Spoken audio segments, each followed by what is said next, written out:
Bonjour, nous sommes Sandrine et Silver du blog voyagerosetats-unis.com. Après près de 30 ans passés sur les routes américaines avec nos 4 enfants et près de 15 ans à accompagner des voyageurs dans la préparation de leur périple aux USA, nous voici à partager avec vous notre expérience et surtout notre passion des États-Unis. Alors c'est parti, laissez-nous vous faire voyager aux États-Unis. Bonjour, Bonjour. bienvenue dans ce nouvel épisode Voyager aux États-Unis, le podcast. Et du coup aujourd'hui on a choisi de vous parler d'un sujet qui nous tient à cœur. Le rodéo. Voilà, le rodéo c'est vraiment un sujet qu'à la fois nous on adore mettre dans nos voyages à chaque fois qu'on peut. Mais c'est aussi un sujet qui revient beaucoup dans les demandes de nos clients parce que je suppose que c'est vraiment emblématique, typique de la vision de l'Amérique, cowboy, western, enfin ça fait appel à plein de souvenirs et plein de mythes. Du coup Silver, je te propose qu'en fait on parle des origines du rodéo, qu'on vienne dessus. Mhm. Ensuite on va voir ensemble les différentes épreuves de Ouais. rodéo, parce qu'il y en a pas mal, elles sont très différentes. Et surtout, moi, ce qui m'intéresse à chaque fois, c'est comment les trouver, où les trouver, ces rodéos. Ouais, une sorte Et de comment y typologie des différents types de rodéos et comment les découvrir. Voilà. Et enfin, on donnera peut-être notre top 4 des rodéos qu'on a Ouais, préférés. des meilleurs rodéos auxquels on a eu la possibilité d'assister. Très bien, très bien, Ça te va? ça marche. Du coup, alors, les origines. Alors, les origines du rodéo, en fait, elles sont assez simples. C'est vraiment une discipline qui est née dans les ranchs et qui a été pratiquée d'abord par les cowboys et même avant eux par les vaqueros, en fait, dans les ranchs mexicains. C'est les cowboys espagnols mexicains qui avaient ce genre de pratique pour tester leur bravoure ou tester leur technicité. Et puis du coup ça s'est développé à l'intérieur des ranchs, ces journées de repos où on se défiait les uns les autres sur un certain nombre d'épreuves. Et c'est vraiment à la toute fin du 19e siècle et au début du 20e siècle que démarre vraiment le rodéo avec un public et qui est monté comme un spectacle et puis progressivement qui va devenir une discipline sportive et qui va évoluer vers ce qu'on connaît aujourd'hui. Du coup, ces origines, on peut dire, dans les ranchs, nous amènent effectivement à voir qu'en fait, les ranchs, les rodéos, on les retrouve essentiellement dans l'Ouest américain, après, quand on va. Voilà. Alors effectivement, la localisation Ouais. des plus grands rodéos, elle se retrouve là où il y a de l'élevage de bétail. C'est pareil, c'est une évidence, mais donc du coup c'est vrai que c'est Ouais. dans les grandes plaines de l'Ouest qu'on va retrouver ça. Et c'est vrai que on va trouver un peu moins dans les zones urbanisées, à proximité des côtes, etc. On va en trouver un peu plus dans des zones parfois moins visitées. Donc c'est pour ça que c'est pas toujours facile, mais ça on reviendra là-dessus tout à l'heure. Ok, alors du coup, dans ces rodéos, qu'est-ce qu'on nous propose? Qu'est-ce qu'on peut voir? Alors, d'abord, quand on assiste à un rodéo, avant que démarrent les différentes épreuves, qui sont multiples et qui vont changer d'ailleurs d'un rodéo à un autre, la première chose qui va se passer, c'est ce qui se passe avant le début des épreuves, c'est ce que les Américains appellent le Grand Entry. C'est un petit peu tout le cérémonial qui va présider au lancement du rodéo. Alors donc, les rodéos, ça se passe dans des arènes de rodéo, donc c'est vraiment une sorte d'arène de terre battue ou de sable, encadrée par des gradins. Et, Intérieur ou extérieur, Il y a les alors deux oui, rodéos. Il y a deux majoritairement extérieur, mais c'est vrai que maintenant il y a des arènes de rodéo intérieures pour différentes raisons. On en verra plusieurs quand on citera des exemples. Mais effectivement, ça peut être les deux, tu as tout à fait raison. Alors, le Grand Entry, on va avoir quoi? On va avoir l'hymne national. Bon, ça, c'est un peu le classique de tous les grands rendez-vous sportifs ou autres américains. Et suivi ou précédé de la présentation des drapeaux. Donc ça c'est vraiment un grand classique du rodéo, c'est-à-dire qu'on va faire entrer à cheval différentes personnalités de ce rodéo et un certain nombre de drapeaux. Alors généralement évidemment le drapeau des États-Unis, souvent le drapeau de l'État dans lequel se déroule le rodéo, mais aussi bien souvent le drapeau des forces armées, des différentes forces armées américaines, etc. Si je ne me trompe pas, cet été, les personnalités qui tenaient les drapeaux, c'était les Miss. Les Miss de la fête. Alors effectivement, souvent quand Ouais. c'est avec conjointement avec une county fair, on en reparlera. Ça peut être la Miss Rodeo ou la Miss locale qui va tenir le drapeau. Ce qui se passe aussi souvent, c'est que ça peut être la présentation des drapeaux à cheval. Donc du coup, c'est souvent des femmes d'ailleurs hein, qui montent à cheval. Et parfois, ce sont des drill teams, c'est-à-dire une équipe équestre qui va faire des manœuvres un petit peu spectaculaires et très synchronisées. Ça en début de rodéo et puis même parfois au milieu du rodéo pour ponctuer un intermède. Donc ça c'est toujours assez sympa et c'est ce qu'on va retrouver dans ces différentes phases. C'est un moment assez émouvant. Hein, on l'a revécu encore cet été parce que l'hymne national, à chaque fois, donc tout le monde se lève, porte la main au cœur pour les Américains. Ouais, c'est toujours très fédérateur, effectivement. Faut voir que les rodéos, ça se passe, c'est vraiment la découverte d'une autre Amérique par rapport à l'Amérique urbaine. C'est pas l'Amérique de New York ou de Los Angeles, c'est vraiment une Amérique rurale, traditionnelle et qu'on n'a pas forcément tant que ça l'occasion de croiser. Et là, d'un seul coup, quand on est dans ce type de rodéo local ou de grandes compétitions de rodéo, on va vraiment à la rencontre de gens vraiment différents, d'ailleurs, rien que dans leur accoutrement.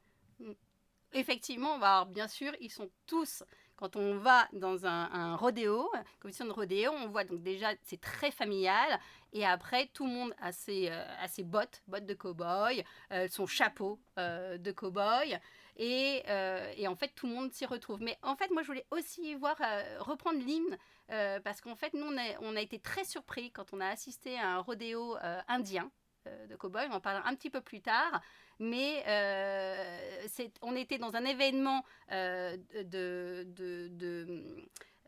comment dire, de réunion de nations indiennes parmi lesquelles, pendant laquelle avait lieu un rodéo et ce lancement cette team était pour nous c'était quelque chose de très américain et on ne l'associait pas forcément bizarrement avec les Indiens. Et là, vraiment, on a retrouvé, c'était exactement la même chose que dans n'importe quel rodéo. Et c'était assez surprenant et toujours aussi émouvant. Donc, effectivement, c'est une partie du rodéo très importante. Ouais. Alors, une fois que le Grand Entry est terminé, il y a vraiment le lancement des premières épreuves du rodéo. Alors, le rodéo, il est animé par un speaker. Donc il y a quelqu'un qui tient le micro du début à la fin, qui va commenter, annoncer, indiquer les temps, etc. Il y a rarement des panneaux d'affichage, sauf dans les gros rodéos professionnels, compétitions. Donc en gros, tous les résultats, les temps, les points, etc., tout ça est annoncé par le speaker, qui joue aussi le rôle d'animateur. Et généralement, c'est aussi accompagné par un DJ. Il y a quelqu'un qui met une ambiance musicale avec des extraits très courts, mais très très entraînants, qui va donner beaucoup d'entrain et toujours de la tension. On passe d'une chose à l'autre. Donc c'est quelque chose qui fonctionne bien. Il n'y a pas de temps mort et qui est vraiment très très sympa. Alors, il y a des épreuves principales et elles peuvent être ponctuées, intercalées par des petits spectacles, des petits shows, des petites animations, exactement. Donc on a parlé des démonstrations équestres, des horse drills. Il peut y avoir des démonstrations au lasso.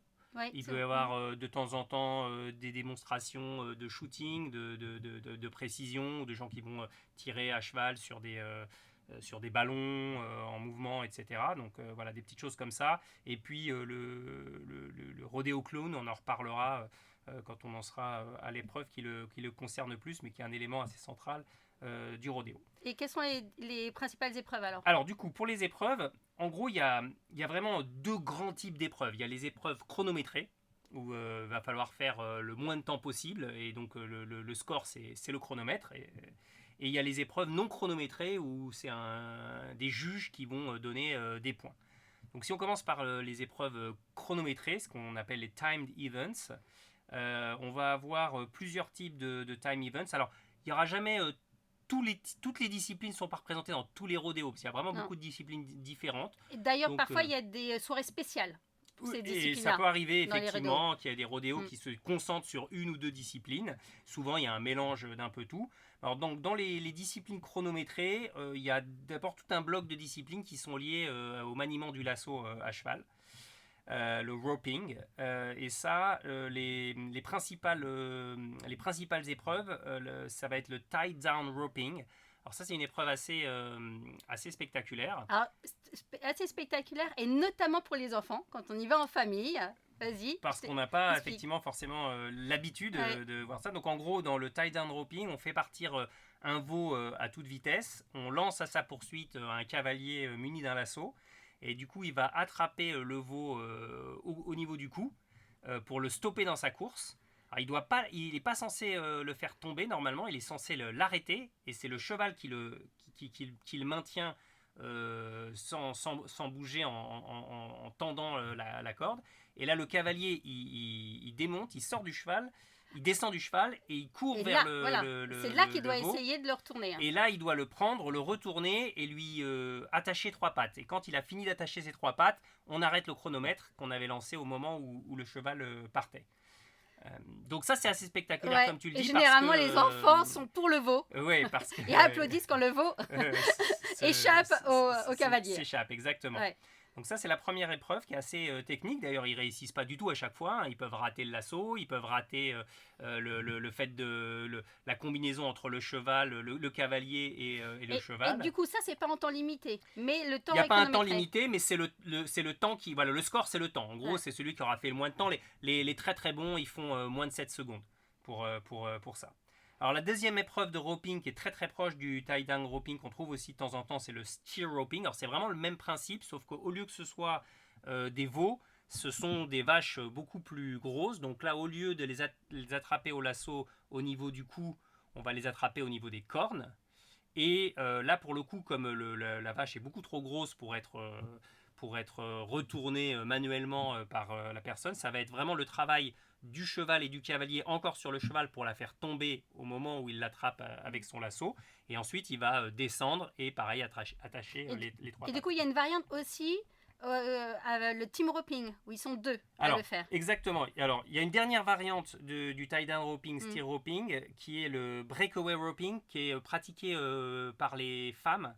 Oui, parce qu'on a oublié de dire que les autres Alors, épreuves dont tu as parlé, quasiment toutes les c'est vrai, Ouais. tu as raison de le signaler, quasiment toutes les Ouais. épreuves de rodéo sont des épreuves masculines. Il y en a quelques-unes qui sont ouvertes aux femmes. Donc là, le breakaway roping, c'est une épreuve de lasso qui est ouverte aux femmes, dans lequel il n'y a que l'immobilisation avec un lasso. Et en fait, dès qu'il est immobilisé, le lasso, il est muni d'un bout spécial qui va casser à ce moment précis, et c'est là qu'on arrête le chronomètre. Donc ça, c'est une épreuve où on peut trouver les femmes, mais c'est pas une épreuve qu'on trouve très très souvent. Hein. C'est pas très. je pense que nous, on n'en a jamais vu. Ben, on en a vu au dernier Si. rodéo. Il y en Ok. avait quelques-unes. Bon. Il n'y en avait pas beaucoup, mais il y en avait quelques-unes. Et effectivement, comme tu l'as dit tout à l'heure, la dernière épreuve de l'assaut qui est assez technique là pour le coup, c'est le team roping, où comme tu l'as dit, on va avoir 2 cavaliers avec 2 chevaux, chacun à l'assaut, et ils vont devoir immobiliser une vache, l'un en l'attrapant par la tête, par les cornes, et l'autre en lui immobilisant une jambe. Et ensuite, en tenant les deux lassos tendus, la bête va s'immobiliser. Donc ça, c'est assez technique, parce que du coup, il faut attraper une jambe par-dessous, l'autre côté attrapé par-dessus, et il faut être complètement synchronisé. Donc c'est vrai. Et puis en plus, il faut être 2, donc c'est pour la pratique, c'est toujours plus compliqué. C'est assez spectaculaire aussi, c'est vraiment sympa. Du coup, là sont les seules épreuves qui sont en temps. Ça, c'est les seules épreuves au lasso, mais on a 2 autres épreuves qui sont au chronomètre. Une, alors là, qui pour le coup est assez spectaculaire quand on ne connaît pas, qui est le steer wrestling. Donc en gros, on lâche une vache à toute vitesse. Il y a un cavalier qui va partir à sa poursuite et qui va se porter à son niveau. Et ensuite, le cowboy, il va se jeter du haut de son cheval, attraper la vache par les cornes et la stopper et la faire tomber, l'immobiliser au sol. Une petite vache alors. Alors, pas si petites vaches que ça, hein, c'est quand même assez impressionnant. Elles sont, Rappelle-moi, on en a vu? bien sûr, oui, oui, on en a vu dans de nombreuses épreuves, notamment on en reparlera Cet plus été? tard au Challenge Frontier Days. Ah oui. Non, effectivement, cet été, dans notre dernier rodéo, il n'y en avait pas. Il y en avait dans un rodéo indien dont on reparlera. Ok, t'as une meilleure mémoire que Ouais. moi. Et dans lequel, effectivement, c'était impressionnant parce que les cavaliers indiens étaient parfois. Ah oui, oui. D'une autre carrure, on va Oui, dire. et une carrure qui égalait, voire dépassait celle des vachettes. Et du coup, On quand avait on un les. petit peu peur pour les vachettes. On savait pas trop s'il fallait avoir peur pour eux, vu le gabarit de ces cowboys, ou s'il fallait avoir peur pour la vache sur laquelle ils s'abattaient. Mais donc, ça, c'est une épreuve assez. Voilà, c'est une épreuve très physique pour le Ok. coup, et qui est aussi au chronomètre. Et l'autre qui reste alors, c'est Et la laquelle? dernière qui reste, bah, c'est l'épreuve reine féminine, c'est le barrel racing, c'est l'épreuve de vitesse pour les filles. Alors le barrel racing, c'est simple, on va disposer Trois tonneaux, hein. trois barriques, trois tonneaux en triangle au milieu de l'arène de rodéo. Et il va y avoir une cavalière qui va rentrer à toute vitesse dans l'arène de rodéo et on démarre le chrono au moment où elle pénètre dans l'arène. Et là, il faut qu'elle fasse un circuit autour des trois barriques en faisant un virage le plus serré possible Sans faire tomber, sans faire tomber le barrique ouais, à chaque c'est fois. ça le Donc plus il faut dur. qu'elle voilà, il faut qu'elle Elle reste prenne le court. plus proche Ouais. possible du tonneau sans le toucher, parce que si elle le Mm. touche, elle risque de le faire tomber. Donc en gros, c'est des accélérations. Elles font un Ouais. virage extrêmement serré, donc le cheval La doit dernière quasiment s'arrêter. accélération pour rentrer est très très Et impressionnante. ensuite, effectivement, elles repartent Ouais. pour ressortir. L'image Et- que j'en garde, moi, de ces accélérations-là, c'est vraiment l'image qu'on peut avoir du Pony Express pour moi. Ouais, exactement. En fait, C'est elles sont penchées en avant. Elles sont presque elles couchées font sur leur, presque couchées sur le cheval. Elles font ouais. presque un avec leur monture. C'est très impressionnant. Ouais. C'est une épreuve féminine qui demande beaucoup de technicité et qui est toujours très agréable à voir. Ok, donc ça, c'est celles qui sont effectivement timées. Chronométrée, Chronométrées. exactement. Ça, c'est toutes les principales épreuves chronométrées. Et toutes ces épreuves-là, elles vont avoir lieu d'un côté des arènes du rodéo, qui est le côté où on va avoir le point de départ pour les chevaux et pour les veaux ou les vaches qu'on lâche. Et toutes les autres épreuves dont on va parler, elles ont lieu de l'autre côté des arènes de rodéo, dans un endroit bien particulier où se trouvent les bucking chutes, c'est-à-dire des petits enclos dans lesquels on va pouvoir préparer un animal sur lequel on va faire monter un cowboy, et ensuite on va ouvrir d'un seul coup Généralement, un cheval ou un taureau. Et on va ouvrir d'un seul coup la porte de la bucking chute, et là l'épreuve commence et l'animal est libéré. Donc ça, effectivement, Ça, c'est important à savoir parce qu'en fait, après, quand vous allez sélectionner votre place, si vous voulez assister à un rodéo, il faudra bien faire attention où là vous êtes positionné par rapport justement à ces lieux-là. Exactement. Il faut bien faire attention parce que l'activité se passe dans plusieurs endroits des arènes. Donc généralement, si on voit le plan des arènes, on repère les bucking chutes, on regarde de l'autre côté et puis on essaie de se mettre au plus près de ces deux positions. Donc du coup, toutes ces épreuves qui ne sont pas chronométrées, c'est ce qu'on appelle le rough stock. Avec pour commencer, l'épreuve reine, celle quand on pense rodéo, c'est à ça qu'on pense en premier. C'est donc un cheval sauvage, un cavalier et 8 secondes pour prouver sa valeur. Donc elles sont quand même chronométrées. Alors, elles sont chronométrées, mais pas... en fait, il faut tenir 8 secondes. Et après, au bout de 8 secondes, l'épreuve est terminée. Si vous tenez moins de 8 secondes, vous êtes éliminé. Ouais. Vous n'avez pas de points. Donc elles sont chronométrées dans le sens où il faut tenir 8 secondes. Et si on tient plus? Et si on tient plus, il n'y a pas de points en plus. On est uniquement noté sur le style et sur le cheval. On va revenir, et sur l'animal, on va revenir là-dessus après. Donc les deux épreuves principales de rough stock, c'est le bareback bronc et le saddle bronc. Alors, dans les deux cas, on a un cheval. Alors, on dit cheval sauvage. La réalité, c'est que ça fait longtemps qu'on n'utilise plus de chevaux sauvages pour les rodéos. C'est des chevaux qui ont été élevés pour le rodéo, qui ne font que ça, qui ont été élevés pour ça, sélectionnés pour ça. Alors, c'est des chevaux qu'on a qu'on n'a pas domestiqués dans le sens, on les a jamais montés, donc ils n'ont pas l'habitude d'avoir un cavalier qui serait capable de les monter. Mais en revanche, c'est des chevaux qui ont l'habitude des rodéos, qui ont Ils l'habitude participent à plusieurs rodéos. Bien sûr, voilà. Parce que contrairement, dis-moi si je me trompe, mais les petites vachettes qu'on voit dans les autres épreuves, elles ne font qu'un seul rodéo. Alors ça dépend en fait des rodéos. Dans les petits rodéos, elles sont souvent réutilisées. D'accord, mais dans les grands rodéos, dans les grosses compétitions comme les Cheyenne Frontier Days où on a un souci, on porte un souci particulier au bien-être des animaux, on va effectivement avoir des règles qui font qu'elles font qu'une seule compétition, tout à fait. Donc là, les deux principales épreuves qui sont emblématiques quand même du rodéo. Ouais, c'est le bareback et le saddle. Donc le bareback, ça veut dire qu'on va chevaucher, le cowboy va chevaucher sans selle. Et le saddle. Il va se tenir à quoi? Alors il y a juste une lanière dans laquelle il va pouvoir bloquer une de ses mains qui est attachée juste en bas de la crinière de l'animal. Et avec le saddle, il a une selle spéciale, une selle de rodéo qui va lui assurer une meilleure stabilité. Alors du coup, avec ou sans selle, ça fait une technique très différente. Ils n'utilisent pas du tout la même technique pour essayer de rester sur l'animal. Et il y a des petites règles à respecter. La règle principale, c'est que la deuxième main, celle qui ne tient pas, on doit tenir avec une seule main et l'autre main ne doit pas toucher l'animal. C'est pour ça qu'on voit souvent le cowboy avec une main en l'air. C'est pour s'assurer que par mégarde, il ne va pas toucher l'animal. S'il touche l'animal, il est éliminé.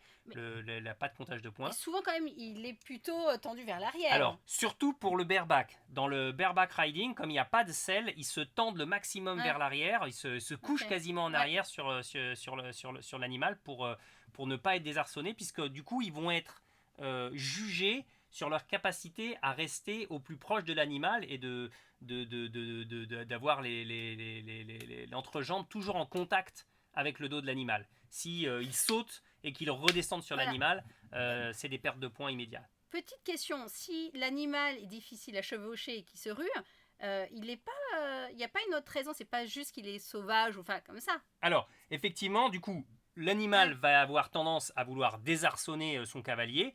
Alors, d'abord parce que naturellement, il n'a pas l'habitude qu'on lui mette un cavalier, mais c'est vrai, tu as raison, en fait, il y a un petit procédé pour encourager le fait qu'il rue.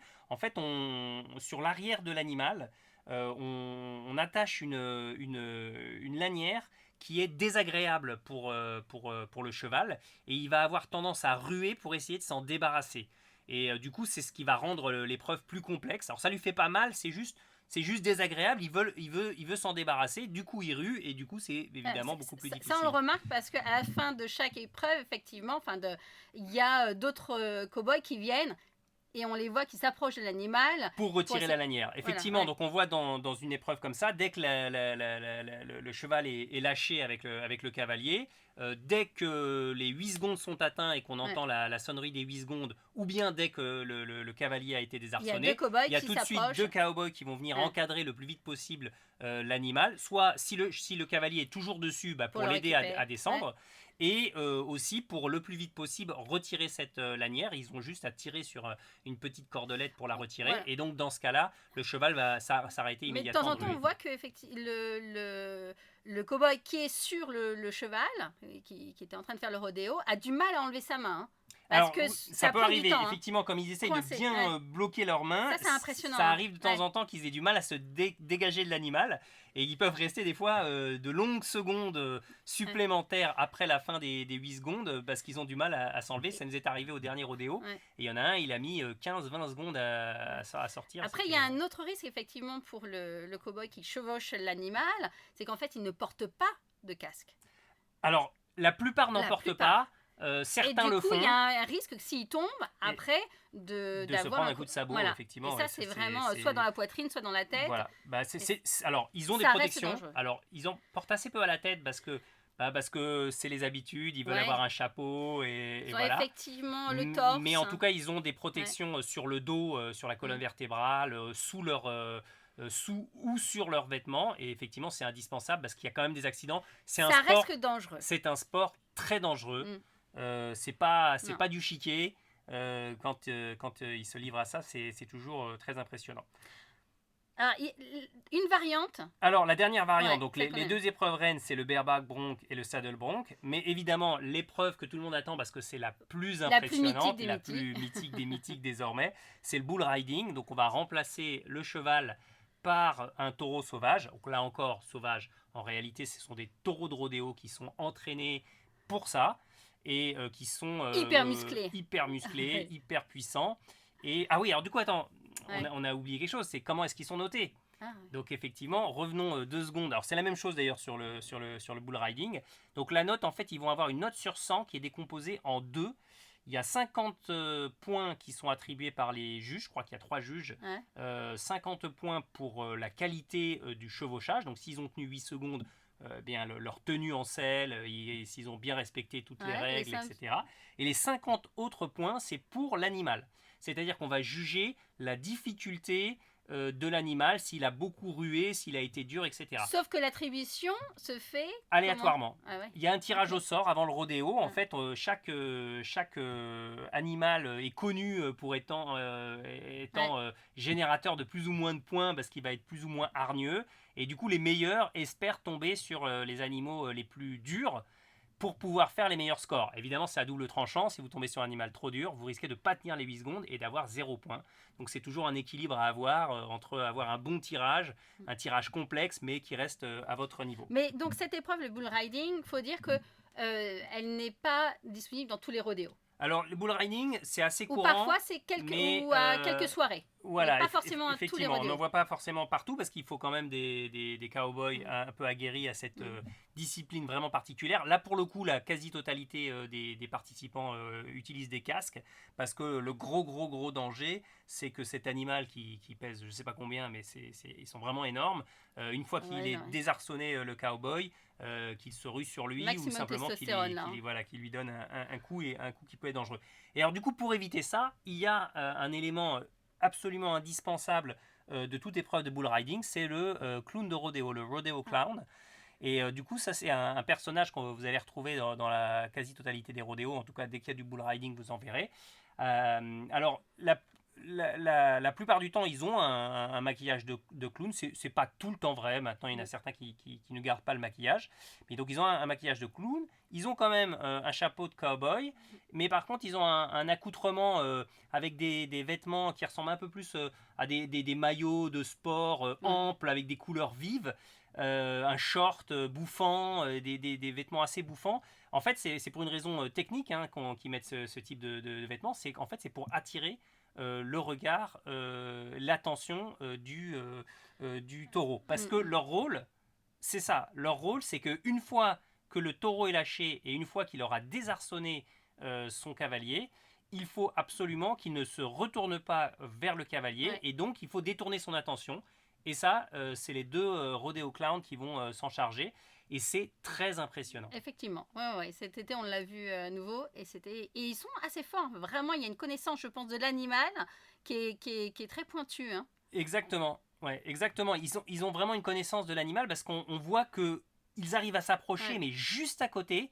Mais ils savent comment l'animal va réagir et ils vont se mettre faire un pas de côté au dernier moment pour l'échapper. Ils vont même le toucher des fois sur la tête pour vraiment le détourner son attention. Et parfois, ils font usage aussi d'une sorte de gros tonneau, une barrel, Ah qui a oui, été percé des deux côtés, dans lequel ils peuvent rentrer à l'intérieur pour échapper au taureau. Ouais. pour échapper à l'animal. Alors, Alors, ça, c'était effectivement les types d'épreuves emblématiques. Mais il y a d'autres épreuves qui sont annexes, hein, à celle-ci, dont une qui me tient à cœur particulièrement. Est-ce que tu vois à laquelle je fais référence? alors vraisemblablement, tu veux parler des épreuves pour les enfants. Ouais. Parce qu'un rodéo, c'est un sport de casse-cou pour des cowboys où il manque vraiment une case pour aller se mettre dans des situations comme ça. Mais pourtant, les enfants sont aussi de la à partie. l'honneur. Il y a deux grandes épreuves qu'on ne trouve pas dans tous les rodéos, Non. mais qu'on va trouver beaucoup dans les petits rodéos, les rodéos locaux, les Dans les rodéos county-fairs. dans les county-fairs, etc. Et la première d'entre elles, c'est probablement la plus impressionnante, c'est le mutton busting. Ouais. Donc là, c'est en fait, donc, On prend donc un groupe d'enfants. Donc, qui sont proposés, hein, bien sûr. Alors Qui sont enfant, là, là on mais parle de 4 à 8 ans, ah c'est à oui, peu près hein, ça. oui, c'est Hein. vraiment enfant, hein, c'est Vraiment, pas des adolescents ou non, des non, jeunes non, adultes. Hein. 4 à 8 ans. Voilà, qui ont leurs bottes, hein, garçons et filles, les deux, effectivement. On les, on les regroupe, on les place chacun sur un mouton. Voilà, et donc ils doivent bien tenir. Donc ils sont, comment dire, ils sont donc sur le dos du mouton et ils se tiennent bien. Ils essayent, Ils tiennent, agrippent le voilà, mouton ça, sous le sur son ventre, dos. comme ça. Et au top départ, ils font un lâcher de mouton. Et là, on voit effectivement les moutons déferler avec les enfants qui s'agrippent comme ils le peuvent. Et ils doivent tenir le plus longtemps possible. Exactement, c'est le dernier à rester accroché à son mouton qui a gagné. Et là encore, je crois que c'était les clowns qui étaient là et qui essayaient, pour les moutons qui s'arrêtaient et qui avaient encore des enfants sur eux, les faire repartir. Hein. Ah oui, il fallait que les moutons récalcitrants ils donnent du leurre pour pouvoir faire désarçonner les enfants. Et puis donc du coup le dernier gagne un petit prix, une coupe. Et ça c'est assez Alors là c'est ambiance garantie. Sympa. Hein. Imaginez les familles des enfants et les autres familles bien sûr qui sont là à les encourager et les enfants sont vraiment vraiment fiers. Évidemment, pour eux, c'est vraiment le premier pas dans le grand monde du rodéo. Et donc, ils sont évidemment tous très fiers de participer. Donc, ça, c'est le mutton busting. Et la deuxième épreuve, alors, pas forcément que pour les enfants et les grands-enfants, pour les adolescents ou les jeunes adultes, c'est assez classique aussi, c'est le calf scramble. Donc là, en gros, on va aligner tous les volontaires. Donc en gros, on fait un appel et là, à défaire des enfants de 10, 12, 14 ans et puis même des adolescents ou des un peu plus grands qui vont déferler à l'intérieur des arènes de rodéo, qui vont se mettre sur le côté des arènes et puis on va lâcher un certain nombre, 4, 5, 6, ça dépend, de vaches sur laquelle on a accroché au niveau de la queue généralement un ruban qu'il va falloir, il va falloir s'en saisir. Et là, du coup, on a des vaches qui sont poursuivies par une foule d'enfants et d'ados qui se ruent à leur poursuite. Et les plus téméraires vont essayer de les immobiliser suffisamment longtemps pour qu'on puisse retirer le ruban. Ouais, c'est bon, c'est une sorte quand même d'animation. Ouais, ça ressemble un peu aux animations avec les vachettes dans le sud de la France. Ouais. Voilà, on est un peu dans le côté interville là. On sort du rodéo classique, mais c'est assez classique et c'est assez sympa. Après, dans d'autres types de rodéo, on peut trouver d'autres épreuves fun aussi, non? Oui, il arrive que dans des gros rodéos, on ait des épreuves annexes qui sont là vraiment juste pour l'amusement. Elles ne sont pas des épreuves de compétition, il n'y a pas de prix. Alors oui, prix. D'ailleurs, on en a oublié d'en parler. Les rodéos sont des compétitions où on gagne des prix en argent. Donc en fait, sur chaque rodéo, on va annoncer que le gagnant de telle ou telle épreuve va gagner $500, $1000 dans les gros rodéos, des milliers de dollars, voire des millions de dollars quand on arrive sur les finales de rodéo. Et du coup, on joue pour de l'argent et pour des prix. Et donc là, c'est les épreuves dont on parle, elles font pas partie de ça, elles sont vraiment là juste pour le fun. On va en citer deux exemples assez classiques. Il y a le cowboy poker, qui est vraiment... là, on revient dans l'univers des vachettes et à l'interville. Le cowboy poker, en fait, on installe une table au milieu de l'arène de rodéo. On assoit 4 ou 5 cowboys sur des chaises autour de la table avec un jeu de cartes. Et donc, ils doivent jouer au poker. Et on lâche on lâche un taureau. Et puis en fait, le jeu, c'est simplement que le dernier cowboy à rester assis aura gagné. Donc c'est vrai. On pourrait voir cette épreuve, par exemple, je sais qu'il y a un rodéo à Deadwood, dans le Dakota du Sud. Est-ce que tu crois que c'est typiquement le genre d'endroit? Parce que là, pour le coup, c'est vraiment une épreuve où il y a zéro technicité. Hein. Tout ce qu'il faut, c'est avoir le cran de rester le plus longtemps assis en bravant le fait qu'on va se faire encorner par le taureau. Et un autre exemple auquel on avait assisté dans un rodéo à Cheyenne qui était vraiment très très sympa, c'est le Wild Horse Race. Alors ça, c'est assez rocambolesque comme course. C'est une course de chevaux sauvages. Donc je ne sais pas si tu te rappelles comment ça fonctionne. Non, je me souviens de différents éléments. Il y a des chevaux, c'est ça? Alors non, ça Les c'en poulains? était une autre. Ah, c'est une autre? Ouais. Avec les poulains, Il y a c'est les pas... courses de poulains, donc on fait Ah, courir d'accord. J'ai cru, toi, des j'ai juments assimilé les deux. derrière leur, Ah oui, mais derrière leur celle-ci, poulain. elle était... Celle-ci est assez amusante, Ouais. effectivement. Mais non, le Wild Horse Race, c'est des équipes de 2 personnes. Ouais. Et du coup, on lâche au milieu de l'arène, on lâche des chevaux non domptés, des chevaux sauvages. Et la première chose que doivent faire ces 2 personnes, c'est immobiliser un cheval, lui mettre une selle. Donc ils ont une selle à leur disposition. Ah, si! Il faut qu'ils arrivent à sceller le cheval. Si, Et je me souviens, ensuite, effectivement. Oh, c'est un rocambolesque. des deux, un des deux cowboys doit monter sur le cheval et lui faire un tour complet Ouais. à l'extérieur des arènes de rodéo. Et ce qui compte, c'est l'arrivée du cheval à la fin Ouais, mais... de l'équipe, parce que même s'il n'a pas de cavalier, ça C'est ça. compte quand même. Et souvent, il n'a pas de cavalier. Non, mais ça, c'est digne d'Interville. J'avoue que ça, c'est plus comme, effectivement, digne d'Interville, une épreuve... avec quand même un peu de Plutonex. technicité, parce Oui, que oui, bien sûr. pour stopper un cheval, lui passer la selle, monter dessus alors qu'il n'a Ouais. pas l'habitude d'être monté et Ouais. lui faire les choses, c'est assez, c'est assez Ouais. sympa. Voilà. Je crois qu'on a fait un bon tour, là. des Voilà, je pense différentes, qu'on a épreuves. montré que le rodéo c'est varié, c'est fun, il y a de l'ambiance, C'est familial. c'est hyper familial. familial. Et c'est extrêmement spectaculaire malgré tout. Mais du coup, si moi, je veux aller voir un rodéo, alors, comment je fais? Et bah du coup, il va falloir trouver un rodéo qui colle à votre itinéraire et à ton itinéraire. Et aux dates. Et aux dates. Et ça, c'est pas simple. Ouais. C'est pas simple. Alors d'abord, il faut tomber dans la bonne saison. Mm. Donc, alors, on a un peu de chance, la saison du rodéo est quand même relativement large. En gros, la saison du rodéo va du printemps à l'automne. Il y a vraiment Ouais. qu'en hiver qu'il n'y en a pas, sauf Il y a quelques exceptions parfois. quelques exceptions Dont parfois, des, notamment quand c'est couvert, hein. la finale, la grande Mm. finale du championnat national. Elle a lieu en décembre à Las Vegas. C'est un peu une Pro exception. rodéo. Exactement.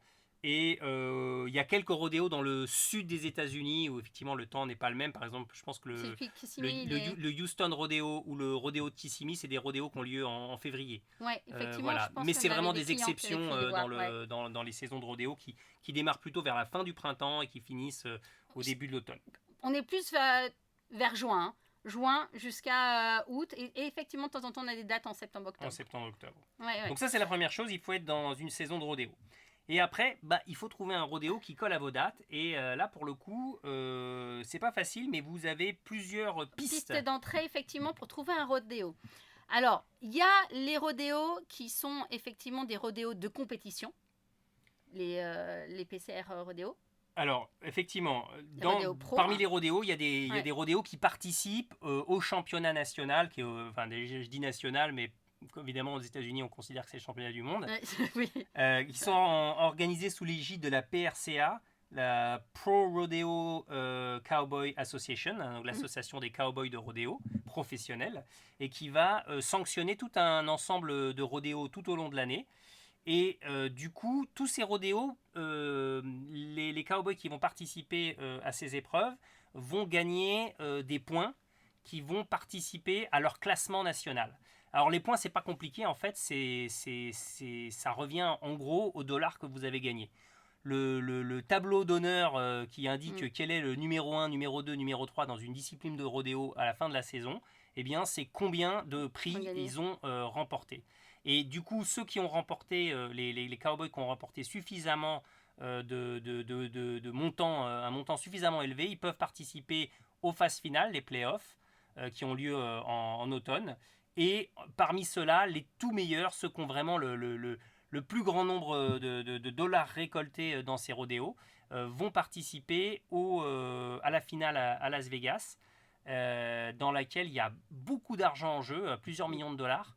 Et du coup, comme il y a beaucoup d'argent en jeu dans cette dernière épreuve, eh bien, très très souvent, le classement final va pouvoir se retourner parce qu'une victoire bien placée sur les derniers jours à Las Vegas va vous amener suffisamment d'argent pour placer de la 4e place à la première place et renverser complètement le classement et être sacré champion national. Ceux-là, on peut les retrouver sur des dates en cherchant sur Internet, effectivement, la programmation.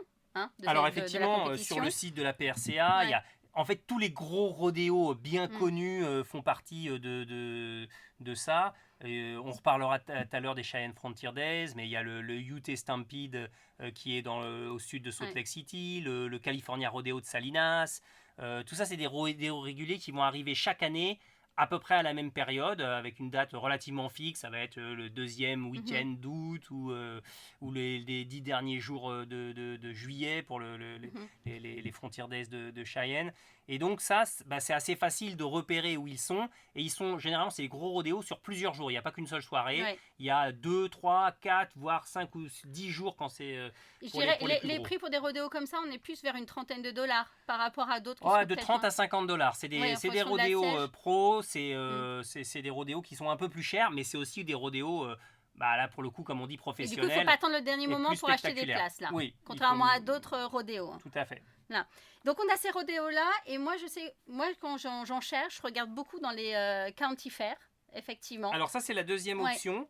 En fait, c'est les rodéos à l'occasion d'autre chose. Voilà, c'est pas un rodéo régulier, on sait que, etc. C'est que à l'occasion d'une fête ou d'une date particulière, par exemple le 4 juillet, il y a plein de rodéos à travers les États-Unis à l'occasion de la fête nationale du 4 juillet. Celui de Prescott, notamment dans l'Arizona. Celui de Prescott, celui de Payson, effectivement, sont des rodéos qui ont lieu traditionnellement le 4 juillet. Ou bien, comme tu disais, à l'occasion d'une fête de comté, du county fair. Donc quand on organise une fois par an la fête du comté, généralement ça prend une semaine ou 3-4 jours sur une fin de semaine, il y a des spectacles, il y a des événements, il peut y avoir différentes choses, des courses de voitures et autres, mais il peut y avoir un rodéo. Certaines county fairs sont même des county fair and rodeo, c'est-à-dire que vraiment le rodéo c'est un événement particulier de la county fair, donc on est sûr à l'avance qu'on aura toujours cet événement-là. Après, si on n'arrive pas à assister soit donc à un rodéo de compétition ou dans une county fair, il y a des rodéos plus touristiques.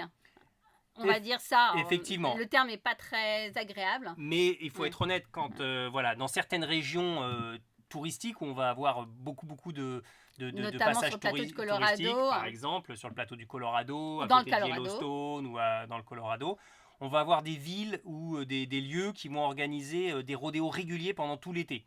C'est-à-dire que, par exemple... on en a plusieurs. On a Cody, effectivement. Oui, le rodéo de Cody à côté de Yellowstone. De juin en août tous les jours, lui, par contre. On a Bryce. À Bryce Canyon, organisé par le Rubin, le Bryce Country Rodeo. Ouais, du mercredi au samedi. En saison, pendant tout le mois de juillet, le mois d'août et une partie du mois de juin. Effectivement, Jackson Hole dans le Wyoming aussi. Exactement, pas très loin de Yellowstone. Ça, c'est 3 jours par semaine, je crois le mercredi, vendredi et samedi. Ouais, donc ces rodéos-là, ils sont pratiques parce qu'il y a beaucoup de dates. Comme ils vont être toutes les semaines, plusieurs jours par semaine pendant tout l'été, la possibilité si vous passez par ces villes, de tomber sur un jour de rodéo est beaucoup plus importante. Alors, en connexion des rodéos qui sont mi-touristiques, mi-Smallville locaux, on a aussi le rodéo de Carbondale, où en fait, là, par contre, c'est un jour par semaine. C'est pas plusieurs jours par semaine. Les small town rodéos, on va les mettre un petit peu différents des rodéos touristiques. Alors, les rodéos touristiques dont on a parlé, c'est une bonne option si on n'a pas d'autre option. Mais ça reste une bonne option. Ça va pas être le même type de rodéo. C'est vrai que vous verrez que l'essentiel des gens qui viennent sont quand même plutôt des touristes qui viennent pour assister à un spectacle. Pour tout vous dire, cet été, nous, on a choisi un rodéo. On avait l'option entre un rodéo touristique qui était pratique, pas loin de l'hôtel, ou un rodéo de la county fair. On a préféré celui d'une county fair, tout à fait. Ouais. Et effectivement, les small town rodéos, ça ressemble un petit peu au principe des rodéos touristiques parce que pendant la saison, c'est-à-dire par exemple pendant l'été, chaque semaine, tous les samedis ou tous les mardis ou tous les mercredis, il va y avoir dans certaines petites villes un rodéo régulier. Mais là, pour le coup, si bien sûr il y a des touristes, il y a aussi toute une partie de l'audience et des spectateurs qui sont des locaux qui viennent là une fois par semaine pour rencontrer les voisins, les amis, la famille. Et du coup, l'ambiance, elle est un peu moins artificielle, un peu moins touristique que dans les rodéos touristiques. Donc ça, on va en trouver, comme tu disais, à Carbondale, dans le Snowmass Colorado. Village aussi, Snowmass toujours Village dans dans le Colorado. le Colorado Springs, toujours dans le Colorado. Il y en a beaucoup dans le... effectivement. Dans ces petites villes du Oui. Colorado où il y a des ranchs. Et donc, c'est l'animation une fois par semaine. On va se Mm, mm. retrouver au rodéo. Donc ça, ils sont assez sympas. D'ailleurs, c'est vraiment l'ambiance. Il y a des places dans les gradins. Il y a même des places, vous pouvez prendre une place où vous allez reculer votre pick-up directement et le Oui. coller contre les barrières. Et vous asseyez sur dans l'arrière de votre véhicule et vous assistez directement au rodéo depuis votre véhicule. Vous voyez, c'est d'autres pratiques. Il y a juste un... On n'a pas parlé d'un certain type de rodéo qu'on peut rechercher, mais alors là, le souci, c'est qu'ils sont vraiment très, très pointus, ces rodéos, Silver. Je fais référence, par exemple, au rodéo indien, comme ça. Alors, Donc, il y en a un. Au rodéo LGBT, au Black Rodeo. Alors effectivement, il y a quelques rodéos on va dire En marge. atypiques en marge de specialty rodeo. Donc effectivement, tu as cité les rodéos indiens, donc qui sont pratiqués dans des réserves indiennes avec des concurrents qui sont tous amérindiens. Il y a effectivement une association des Gay Cowboys et une association des cowboys noirs, la Black Cowboy Association, qui organise dans certaines villes des rodéos pour leurs membres. Donc effectivement, ça arrive de temps en temps et Oui, ça peut être une fois. Notamment, nous on avait assisté, on en reparlera, à un rodéo indien qui était assez fabuleux. On en reparlera dans notre top 4.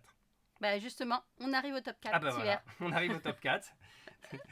Donc, très bien. Alors, Donc, du en coup, quatrième position, alors, tu mettrais lequel? Le rodéo qu'on a vraiment en aimé. quatrième position, on a décidé de mettre un rodéo touristique quand même, pour les mettre à l'honneur, parce que quand même, malgré tout, c'est des rodéos qui peuvent être sympas. Vraiment, le plus sympa auquel on a pu assister, c'est celui qui a lieu à Fort Worth, qui est au Texas. Ouais, au Texas, le Stockyards Championship Rodeo, qui est dans une arène couverte. Donc, tu en parlais au début, il y a aussi des arènes de rodéo couvertes. Donc, celle-ci, elle est couverte. Et ça, c'est un rodéo qui est toute l'année, tous les vendredis et samedis soir, durant toute l'année à Fort Worth. Donc Fort Worth, c'est la ville qui est juste à côté de Dallas. Une demi-heure de Dallas. Ouais, les deux villes sont dans la même agglomération. Hein.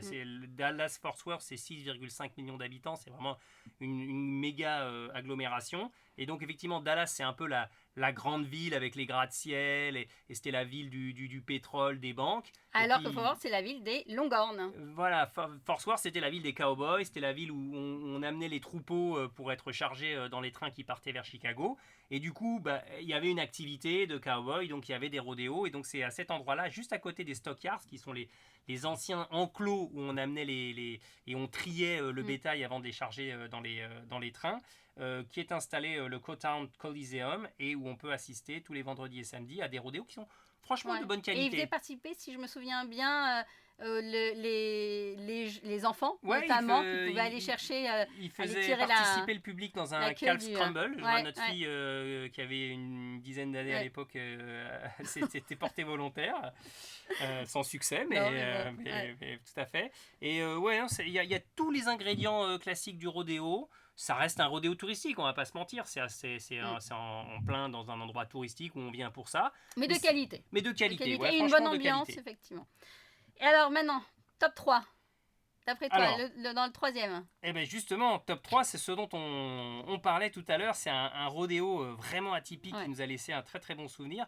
C'était un rodéo indien qui avait lieu dans le cadre d'une réunion un peu particulière qui s'appelle Intertribal. Voilà, le Intertribal Indian Ceremonial de Gallup. Donc Gallup, c'est une ville qui se trouve à droite du Grand Canyon, à droite de Flagstaff.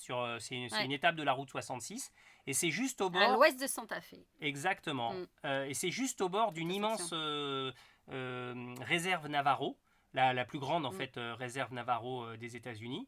Et une fois par an, je crois que c'est en début août. C'est début août, oui. En fait, effectivement, les différentes tribus indiennes, quand je dis différentes, il y a des Aztèques, des Apaches, des Cheyennes, Comanches, Les Hopi, Lakota, en fait, Navajo, des Sioux. sont tous Ouais. invités à rejoindre Gallup pour un cérémonial. Alors, il y a plein de choses différentes dans ce tribal cérémonial.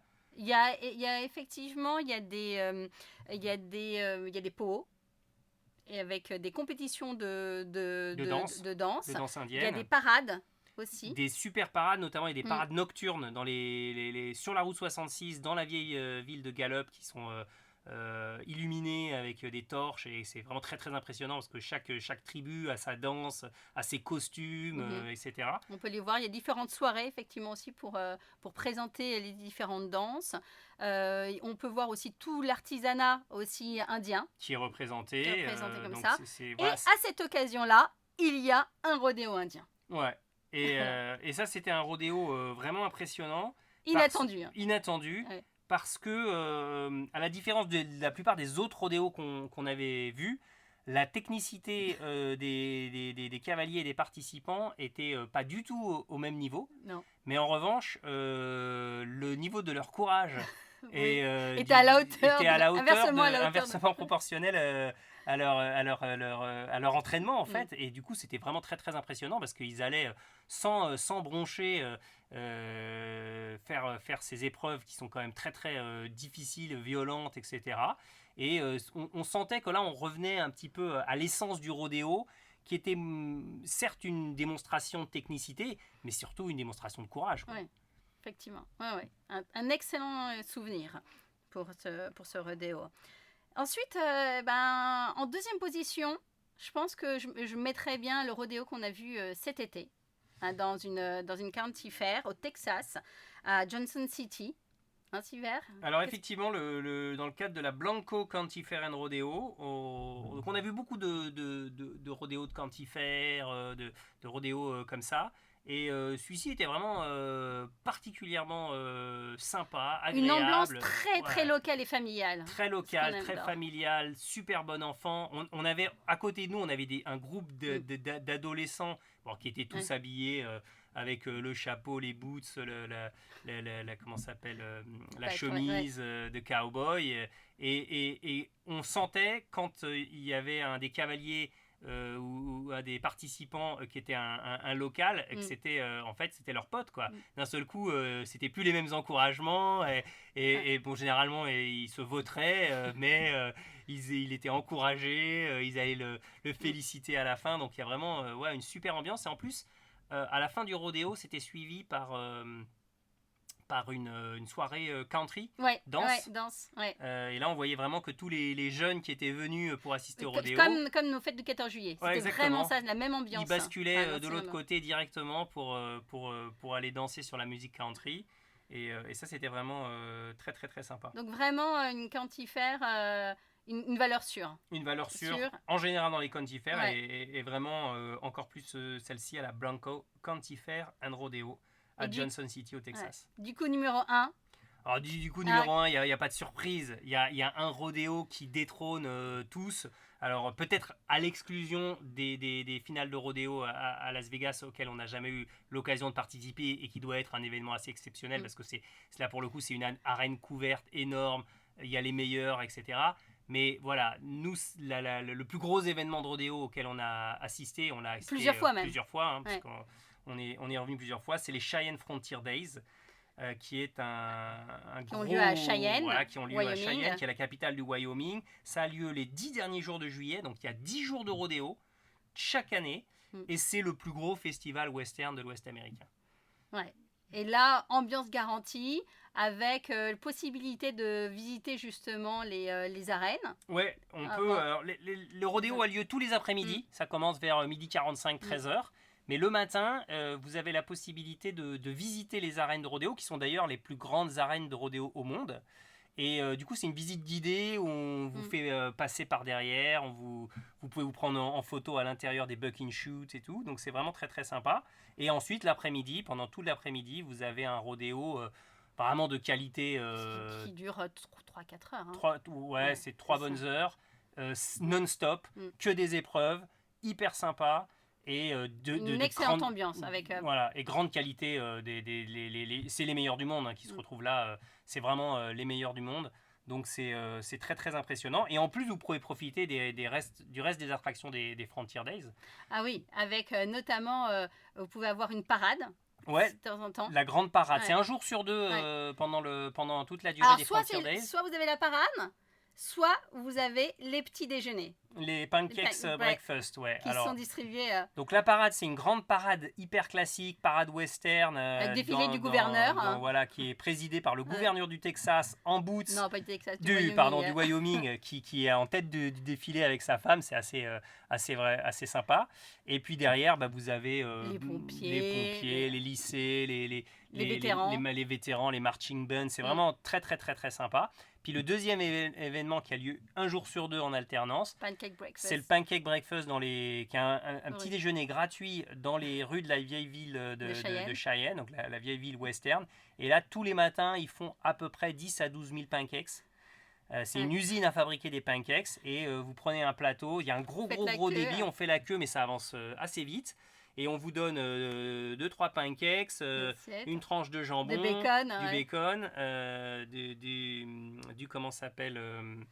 du sirop d'érable. Et du coup, les pancakes, ils les font dans des sortes de grands wagons. Et en fait, ils les lancent derrière eux. Et c'est des jeunes avec des plateaux qui les récupèrent.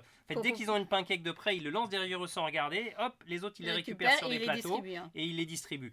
Hyper sympa, de la musique country. Très local en fait. Très local. On voit que les neighbors, les voisins, tout le monde s'y retrouve. Ouais, les gens ont l'air de tous se connaître alors qu'il y a un monde fou. Et l'ambiance est vraiment super sympa. Donc voilà, les Cheyenne Frontier Days, c'est un super événement. Et en termes de rodéo, pour nous, c'est un peu le top du top de ce qu'on peut faire en rodéo aux États-Unis. J'espère qu'on a fait un bon tour là sur le sujet, sur le rodéo, et que ça vous a donné envie d'y assister. Parce que vraiment, c'est... on vous encourage vraiment à le faire si vous en avez la possibilité. D'essayer d'organiser un petit peu votre itinéraire. Nous, c'est ce qu'on essaye de faire avec nos clients, c'est d'organiser l'itinéraire pour avoir la chance de pouvoir assister à un rodéo et de pouvoir toucher un peu du doigt cette culture western qui a quand même, faut le dire, tendance à disparaître. Et là, qu'on sent quand même encore concentrée et encore bien vivante dans certaines régions des États-Unis. Très locale. Nous espérons que vous avez passé un excellent moment à l'écoute du podcast Voyager aux États-Unis. N'hésitez pas à réagir dans les commentaires, à liker si vous avez aimé et bien sûr à vous abonner si vous voulez écouter nos prochains épisodes.